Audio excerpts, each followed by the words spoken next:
আজকের গাছে জিত্ত ফুল হয়েছিল, গোটা কত তুলে নিয়ে এসেছি। নিয়ে এসে আজকে জিত্ত ফুলের বড়া বেসন দিয়ে, বেসন জানেন তো বন্ধুরা, এই জিত্ত ফুল পেরে নিয়েছি, আজকে বেসন দিয়ে বড়া করব। এই ধুয়ে নিলাম, হলুদ গুঁড়ো দিলাম, লবণ দিলাম,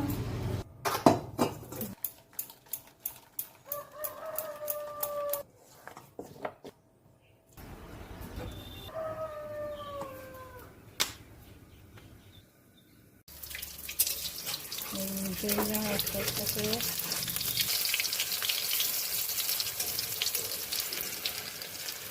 বন্ধুরা জিত্ত ফুলের বড়া, বন্ধুরা এই কি সুন্দর টপ টপ টপর টপর হয়েছে। ফুল আমাদের গাছে হয়েছিল, তুলে নিয়ে এসে বেসন দিয়ে করলাম। কি সুন্দর অল্প ফুল ছিল।